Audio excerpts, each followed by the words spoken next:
Hello world, I'm Pint-Sized Programmer, and this is the introduction to the Linux operating system. Start up with some history.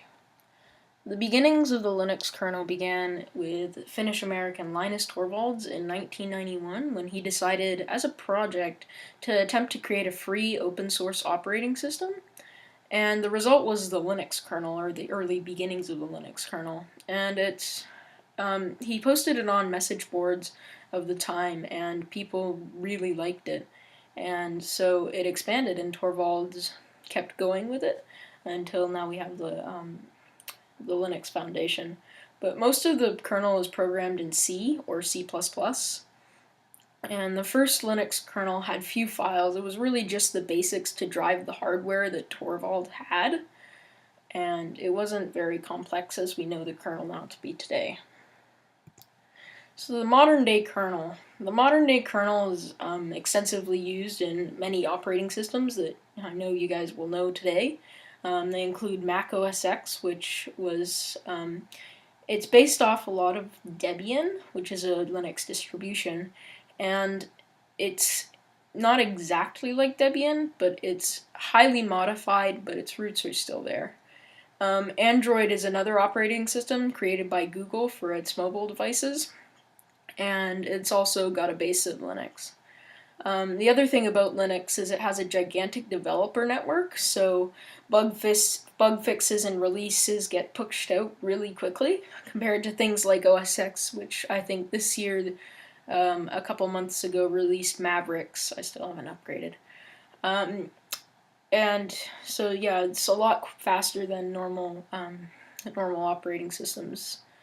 The Linux Foundation that manages the upkeep of the kernel is headed by Torvalds, the inventor, and it has a large developer network of tiers of developers, including final patch makers, and all of the patches that are submitted to the Linux kernel are approved by Torvalds himself. The modern Linux kernel, unlike the original one, is a lot larger. It's 1 million lines of code and clocks it at around 300 megabytes, which it doesn't sound like a lot, but it's a lot.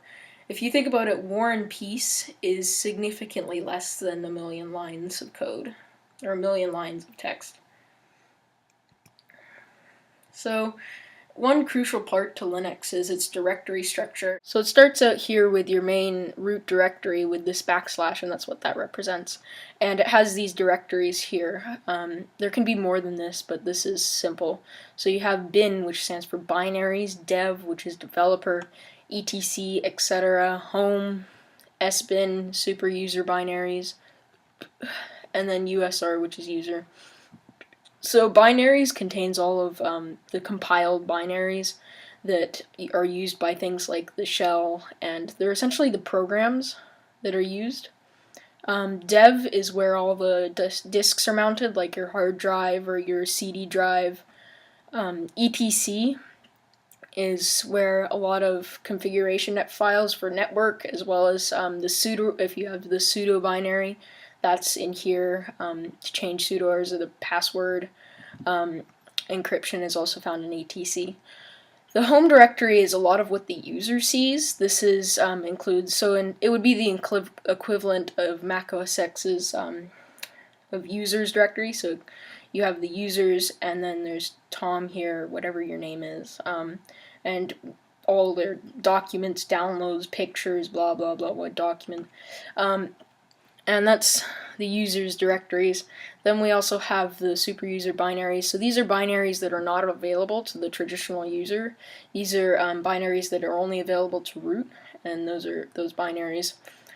Then this is the user directory. Not much to explain there. So that's basic directory structure. So by the fact that Linux is a kernel, that means that it's essentially there to mediate the interfacing between the software and the hardware, or the hardware and the software. So it's between what you see and use on the computer and what the CPU does, or the RAM does, or anything else, or the hard drive. So as a result, you can't really boot that.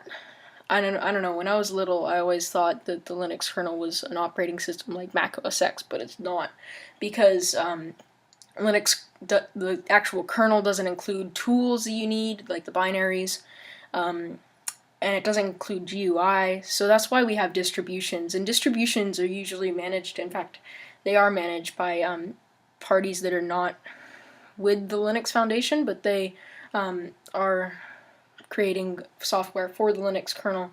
So you have there's sets of binaries to allow the Linux kernel to boot, usually including a GUI, which can be GNOME or KDE. Popular distributions of the Linux kernel, or the Linux operating system, include Debian, Ubuntu, which is a really popular one, which is an offshoot of Debian, and Fedora and SUSE, all popular ones you might see. Anyways, that is the Linux kernel and its history. Thanks for watching.